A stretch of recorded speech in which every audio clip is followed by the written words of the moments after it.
In the past 2 years, my brother and I have lost both of our parents unexpectedly. When you lose a loved one, especially a parent, it is devastating. It humbles you, and it can also be very isolating, especially when people avoid the topic.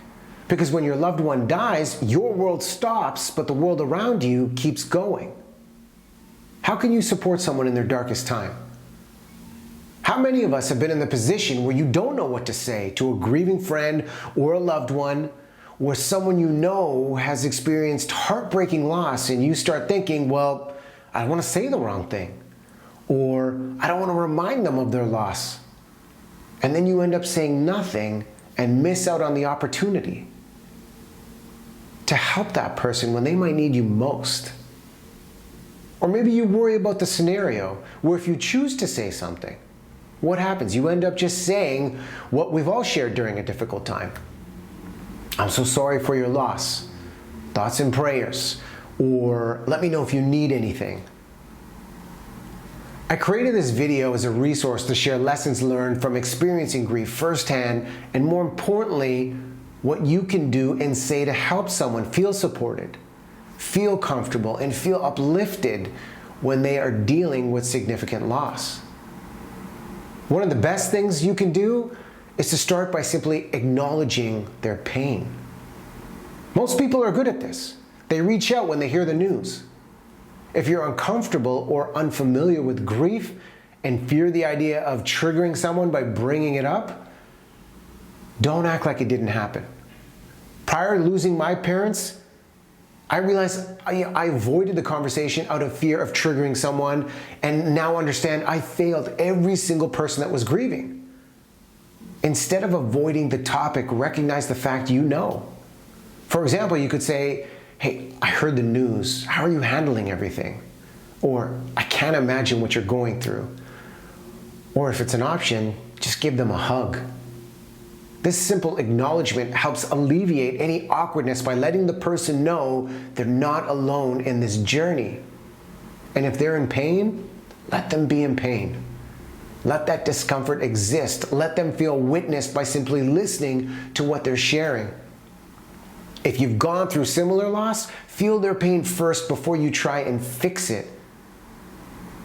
I've heard many well-intentioned comments from people that support us, like, they're in a better place. You need to keep busy. Don't worry, it'll get better with time. While the intention is pure, these comments can almost be a form of dismissal of the pain someone is feeling. And if you're completely uneasy about bringing up the topic, or maybe that person needs their own space because some people, they're not ready and they're not responding to your efforts when you check in, simply send them a message, a text, an email, maybe even write them a card and mail it to them, and just let them know you're thinking about them. And when you're approaching others, ask first, talk second. Because it is not about what you can say to the person, it is about the space you can create for them to share something personal by asking meaningful questions. If you want to support them, ask for their permission first by simply saying, hey, do you want to talk? This is important because some people might not be ready to open up about their grief.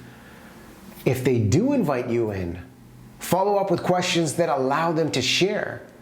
I believe one of the best questions you can ask someone that is grieving is one I shared in a previous video on this channel. What do you want me to know about them? What do you want me to know about what you're going through? These questions are powerful invitations for the person to share something personal about their experience.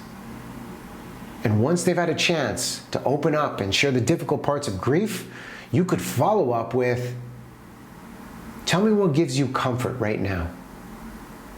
This is a valuable statement and question, because instead of saying, let me know if you need anything, don't wait for them to tell you what they need, because they won't. They have enough to worry about. But by understanding the specific things that bring comfort, you can then take action. Maybe it's getting groceries. Maybe it's picking up and dropping off the kids at daycare. Maybe it's just sitting together in silence. Whatever it is, allow that person to share what would benefit them most, and when you learn that, do it for them.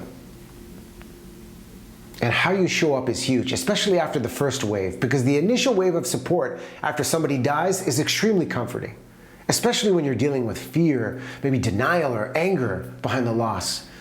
My brother and I were fortunate to have immense support leading up to the funeral of both of our parents, and then have continued support from friends and family after. But the weird part of losing someone is after the funeral, most people carry on with their regular lives. They have their routine, they have their set of responsibilities to take care of.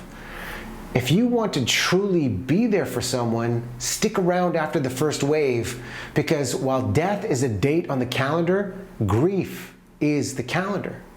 There are moments where I felt at peace, and then all of a sudden I'm ugly crying while walking the dog. Your consistent support, weeks, months, even years later of checking in, maybe taking them out, or just sitting and listening to them can be helpful after that initial wave of support fades. And remember the power of touch. During the COVID pandemics, touch and sensory deprivation, we lost hugs, we lost high fives, handshakes, they became obsolete. But the power of touch has been scientifically proven to reduce stress, reduce anxiety, and depression. If they cry, reach out, give them a hug, hold them, rub their back. I'll never forget sobbing at Mom's funeral and then having my wife just reach out and rub my back. She did it for my brother too, and it made a world of difference. These gestures of touch and kindness will go a long way in lifting somebody up. You can't talk somebody out of their pain, but you can sit with them in it. Acknowledge what they're going through. Embrace the silence that might ensue and ask them questions. Even if you're afraid of the answer, ask the questions. But above all, feel their experience instead of projecting yours on them. Holidays, birthdays, and anniversaries, they'll all be tough, but so will any random day. And if you want to help a grieving loved one, be courageous for them. Be consistent, but be willing to join them on their journey. Grief may be universal, but the experience is unique for each person. These are some ideas that help me, and it may be very different for you. If you've lost a parent or loved one and are watching this, tell me, what helped you with your grief? What type of support did you appreciate the most? I invite you to share your personal experience and what helped in the comments below. Thank you for listening to this.